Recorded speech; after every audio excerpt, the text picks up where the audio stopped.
ನಮಸ್ಕಾರ ಎಲ್ಲರಿಗೂ. ಜ್ಞಾಪಕ ಶಕ್ತಿಯನ್ನು ಹೆಚ್ಚಿಸ್ಕೊಳ್ಳಿಕ್ಕೆ ಯಾವ ಮಂತ್ರವನ್ನು ಪಠಿಸಬೇಕು ಅನ್ನೋದ್ರ ಬಗ್ಗೆ ಹೇಳ್ಕೊಡ್ತೀನಿ.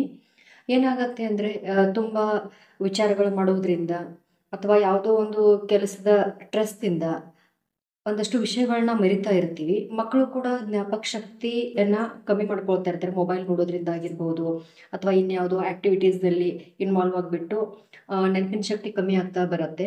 ಅವರ ಮೆಮರಿಯನ್ನು ಜಾಸ್ತಿ ಮಾಡ್ಕೊಳ್ಳಿಕ್ಕೆ, ಜ್ಞಾಪಕ ಶಕ್ತಿಯನ್ನು ಹೆಚ್ಚಿಸ್ಕೊಳ್ಳಿಕ್ಕೆ ಮಂತ್ರವನ್ನು ಪಠಿಸ್ತಾ ಬಂದರೆ ಆಟೋಮೆಟಿಕಲಿ ಅದು ಅವರೊಳಗೆ ಇಂಪ್ರೂವ್ಮೆಂಟ್ ಆಗ್ತಾ ಹೋಗುತ್ತೆ.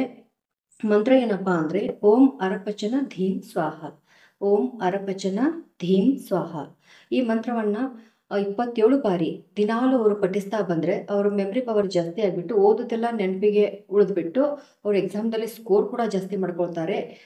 ಜೊತೆಗೆ ಇವರು ಏಜ್ಡ್ ಪೀಪಲ್ ಅಂದರೆ ಸೀನಿಯರ್ ಸಿಟಿಸನ್ಸ್ ಇರ್ಬೋದು ಅಥವಾ ಯಾರು ಮೆಮರಿ ಅಂದರೆ ಯಾರು ಜಾಸ್ತಿ ನೆನಪಿಟ್ಕೊಳಿಕ್ಕೆ ಆಗಲ್ಲ, ಮರಿತಾ ಇರ್ತಾರೆ ಅಂಥವರೆಲ್ಲ ಓಂ ಅರಪಚನ ಧೀಂ ಸ್ವಾಹ ಈ ಮಂತ್ರವನ್ನು 27 ಬಾರಿ ದಿನಂಪ್ರತಿ ಪಠಿಸ್ತಾ ಹೋದರೆ, ಅಂದರೆ ಅದನ್ನು ಹೇಳ್ತಾ ಹೋದರೆ ಅವರಿಗೆ ರಿಸಲ್ಟ್ ಬಂದೇ ಬರುತ್ತೆ. ಈ ಮಂತ್ರವನ್ನು ಪಠಿಸಿ ಇದರ ಬೆನಿಫಿಟನ್ನು ಪಡ್ಕೊಳ್ಳಿ. ಧನ್ಯವಾದಗಳು.